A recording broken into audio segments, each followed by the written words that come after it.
बड़ा इंटरेस्टिंग सवाल है आज का। What makes a man stay in love with a woman. तो मैंने सोचा कि इस सवाल के लिए सिर्फ एक कहानी तो पूरी नहीं होगी, तो छोटी छोटी कहानियों की कुछ सीरीज़ हैं जिनसे ये जानने की कोशिश करेंगे वर्ल्ड की biggest mystery, what makes a man stay in love with a woman.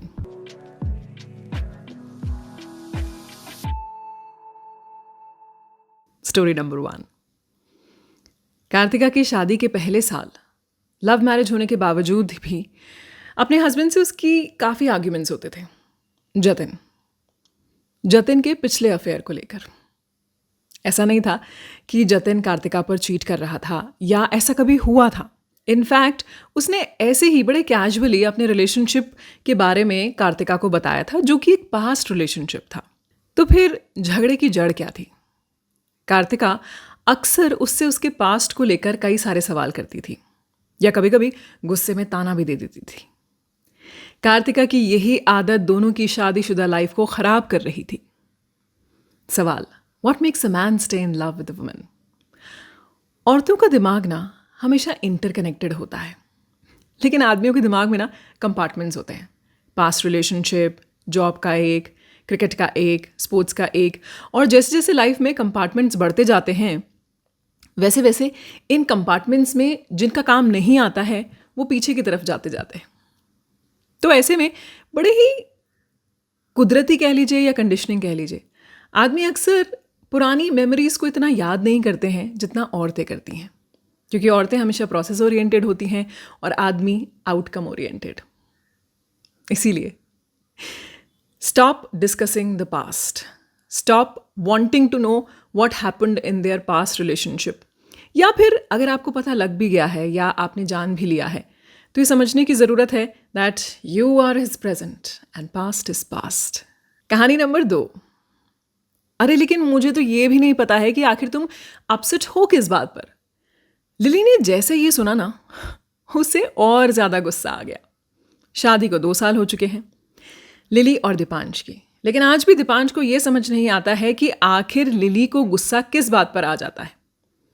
But then suddenly one day Lily realised कि अगर उसे अपनी रिलेशनशिप में ये पैटर्न ब्रेक करना है तो उसे कुछ चेंजेस लाने होंगे।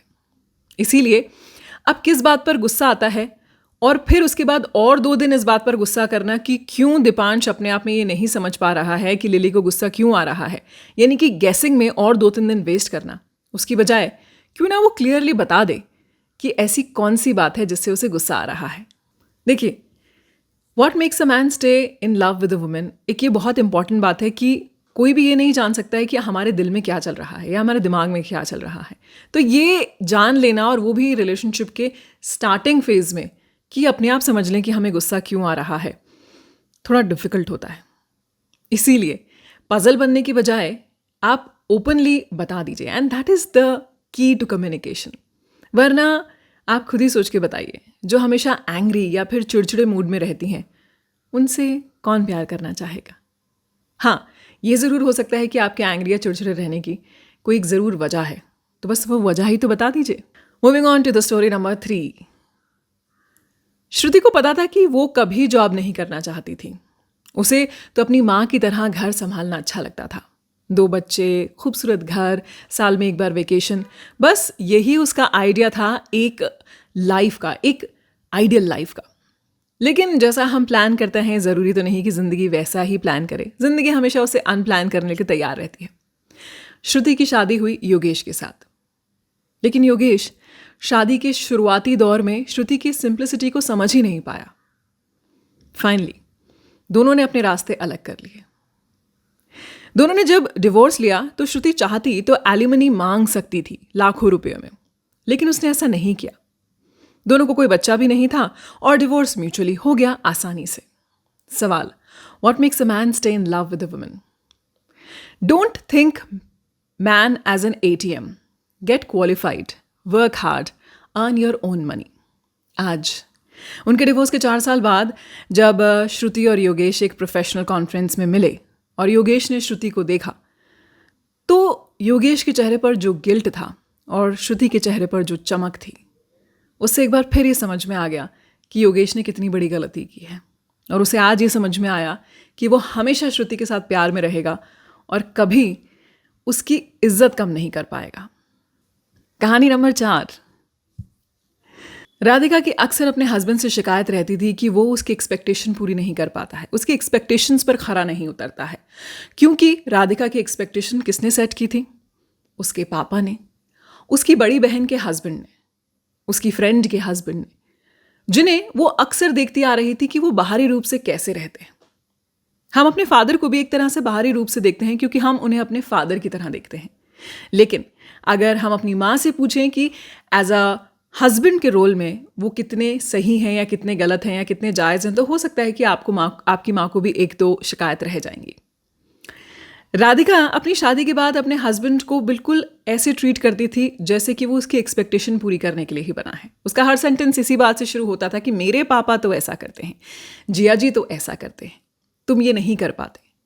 पता है ये सोच कहाँ से आती है? क्योंकि हम हमारे हस्बैंड को एक आदमी की तरह देखते हैं और एज अ प्रोवाइडर देखते हैं। इसीलिए हम हमेशा ये एक्सपेक्ट करते हैं कि आदमी को ऐसा ही करना चाहिए। फिर एक दिन उसके सामने ऐसा ही कोई एक वीडियो आया। उसने बैठकर बहुत सोचा और फिर सोचने के बाद उसने रियलाइज़ किया कि अगर मुझे अपनी शादी बचानी है तो मुझे ये समझना होगा कि आज से मुझे मेरे हस्बैंड को सिर्फ एक मैन की तरह नहीं, ह्यूमैन की तरह ट्रीट करना होगा। जब मैं उसे एक ह्यूमन की तरह ट्रीट करूँगी तो मुझे ये समझ में आएगा कि वो भी मेरी तरह इमोशनल फील करता है, फ्रस्ट्रेटेड फील करता है, एंगर फील करता है, वल्नरेबल फील करता है। उसके भी अपने पास्ट एक्सपीरियंसेस हैं और वो हमेशा सिर्फ मेरी एक्सपेक्टेशन पूरी करने के लिए नहीं बना है या मेरी एक्सपेक्टेशन पर खरा उतरने के लिए नहीं बना है। In this story, what makes a man stay in love with a woman? Stop the comparison. Your man is unique, treat them as a human. Story number 5। Anshu, एक qualified working at a high profile huge company.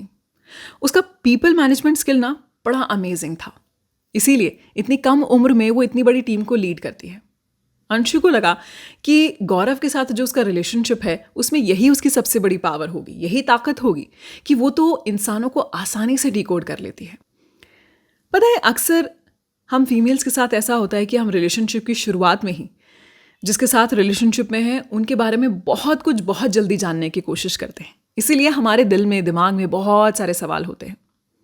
In fact अगर possible हो पाता तो शायद हम अपने पसंदीदा आदमी के दिमाग में जाकर बैठ जाते और देखते कि वो क्या सोचते हैं। अंशु ने भी यही गलती की। उसे लगा कि प्रोफेशनली वो इतने लोगों को मैनेज करती है, इतने लोगों के दिमाग को डिकोड करती है, तो गौरव आसानी से उसके साथ ओपन अप हो जाएगा। पर वो एक बात नहीं समझ पाई, वो ये कि आज का फिर से सवाल यही है, what makes a man stay in love with a woman? Patience. Your man is not your project. Your man is not your professional project. Don't try to win him over. क्योंकि बहुत सारे आदमियों की कंडीशनिंग ऐसी होती है जहाँ पे वो अपनी बात को एक्सप्रेस ही नहीं कर पाते हैं, अपने दिमाग में ताले लगा कर रखते हैं और उस ताले को खुलने के लिए वक्त चाहिए होता है। तो जिस दिन आप अपने आदमी के, यानी कि आपके जो हस्बैंड हैं, पार्टनर हैं, बॉयफ्रेंड हैं, उनके बोलते वक्त उनके 10 सेकंड के पॉज को का पेशेंस ले आएंगी कि उसके 10 सेकंड के पॉज को भी आप समझ सकती हैं, उस दिन ये पेशेंस आप में डेवलप हो जाएगा and that is the day your man will stay in love with you. देखिए ये जो कहानियाँ हैं और ये जो कंक्लूजन्स हैं, ये बहुत सारी फीमेल्स ने एक पब्लिक प्लेटफॉर्म पे अपने एक्सपीरियंसेस दिए, उससे मैंने कल्टिवेट की हैं। लेकिन हर रिलेशनशिप में ये बात लागू नहीं होती है। और बॉटम लाइन ये है कि क्योंकि रिलेशनशिप किसी सिलेबस के साथ नहीं आता है ना, इसीलिए हमें थोड़ा थोड़ा समझने की ज़रूरत है। लेकिन हाँ, what makes a man stay in love with a woman, the most important thing is he wants to stay in love with you. अगर वो ये नहीं चाहता होगा तो आप ये सब भी कर लेंगी ना, तो भी वो आपके साथ प्यार में नहीं रहेंगे। इसीलिए खुद को मत बदलिए, ऑथेंटिक रहिए, ऑनेस्ट रहिए और जिससे आप प्यार में हैं उसको समझने की कोशिश कीजिए।